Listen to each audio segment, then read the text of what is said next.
And welcome back to Chicago. How's it been treating you?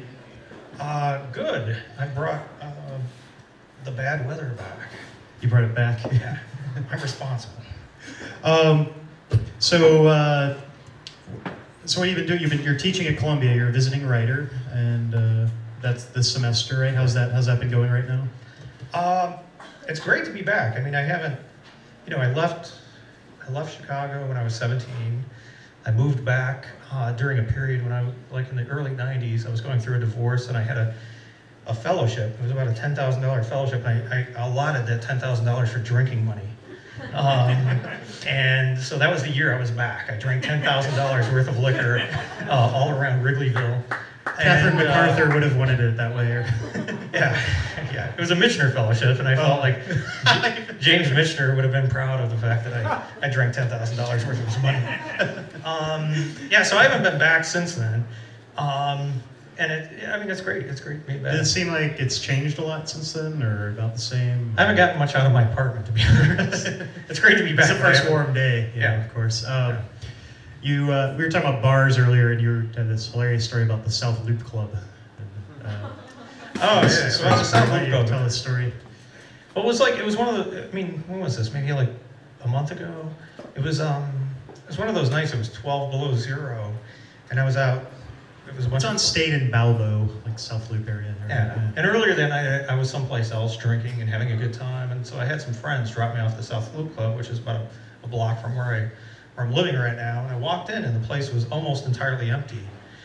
And so I went in, and I began taking off my scarf and gloves and coat and putting it down. And the waitress came up to me and said, "Are you expecting anybody?"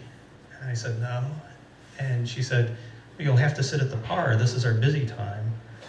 And I thought she was joking. I looked around. Like 20 tables all around. Yeah, there were 20 empty tables.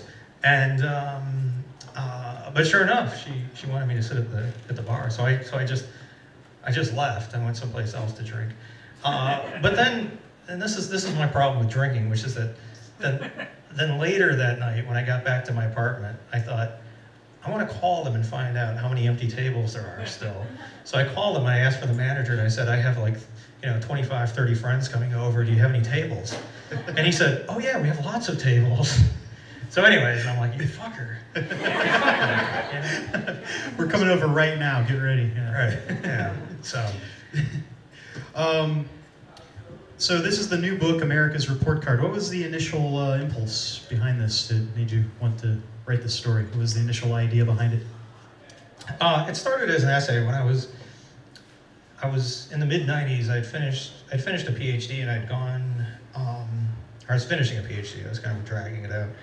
And I'd moved back to Iowa City, where I lived in the 80s, because I liked living there. It was a fun town, but I was in school there in the 80s. And so when I moved back, you should never move any place for sentimental reasons. There was no work for me there.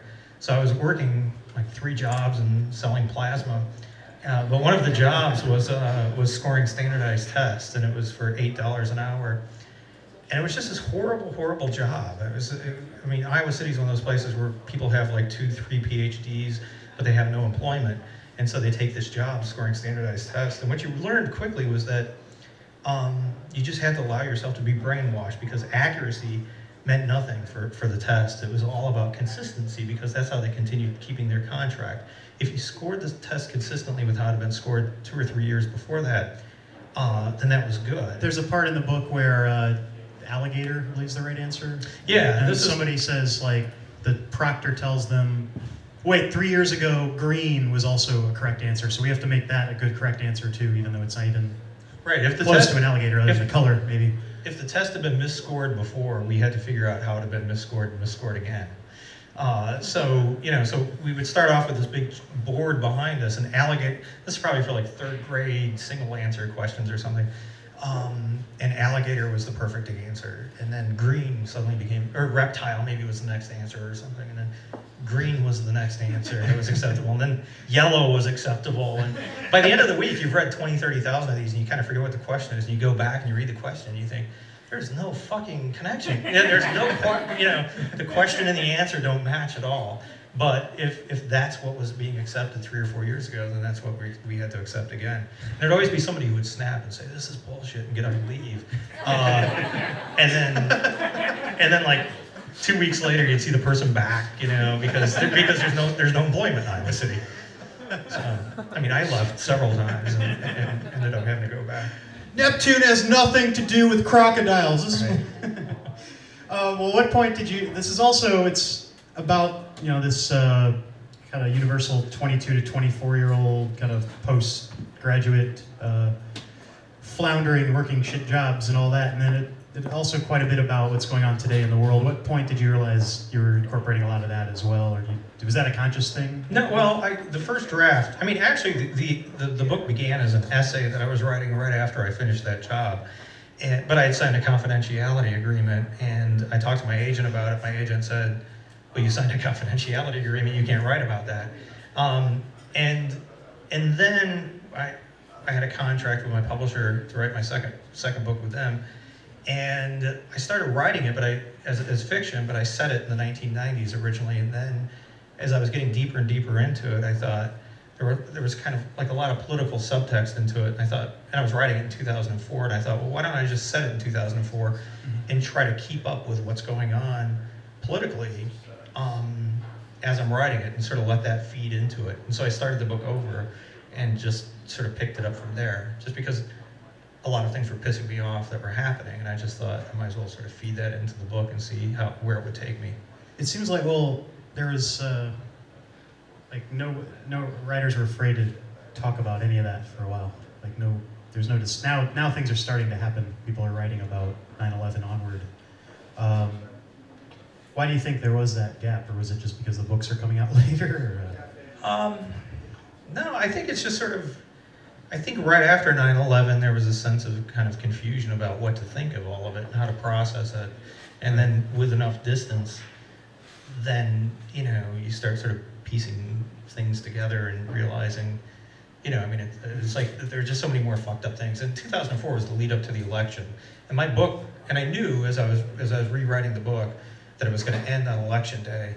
But I didn't know who was going to be elected, you know, and so that was the sort of weird thing, was because I wanted it to end on election day, and it ends right before, you know, any of the characters realize who's going to be elected. Not to be a spoiler, there's a very funny scene of a bunch of prisoners at Joliet talking about the election, and they say, one of them's like, "I'm voting for Bush, he's like one of us, you know, like regular guy," and they're felons, you know. Right. So like, right, that's the last chapter, is on election day, where they're all sitting around talking about the election and who they would vote for. That was... I wanted to end it with a bunch of felons talking about who they would vote for. Well, it's a great book. Highly recommend it.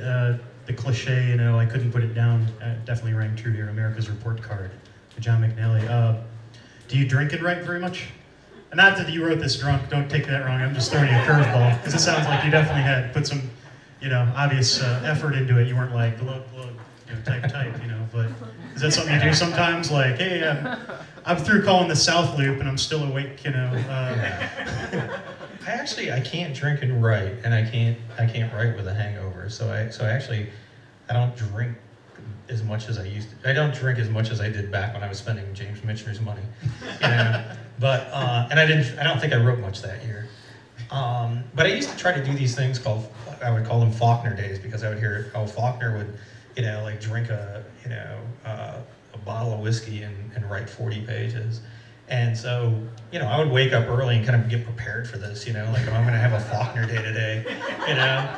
And it was just, I would find, like, it was just, and this is when I used to write longhand, that, you know, by page 6 or 7, you couldn't read anything I'd written. It would just be, and then you would see like page 9 or 10, it would just be like, and another thing, right. Goddamn government, frickin'. You'd see just like 2 words on a page, you know, it was just kind of incoherent. So no. Unless you have Michener's money, is it? Yeah. What's next for you then? Well, I'm almost done with a collection of stories called Ghosts of Chicago, which has it's a lot of short stories, but there are a lot of, every other short story is about a famous dead Chicagoan, or somebody connected with Chicago. So they're well-known people like John Belushi or Gene Siskel, But then there are people like Fraser Thomas. I don't know if how many people remember Fraser Thomas, who hosted a kid show for years. What show was that? Garfield Goose and Friends. Right, okay. I've seen a little bit of that, yeah. There's a Mrs. O'Leary story. So, and then I'm writing a prequel to my book, The Book of Ralph, which nice. I'm moving them back to 7th grade instead of 8th grade. Yeah, so I guess that's fine. Well, that sounds great. Let's hear it for John McNally, everybody.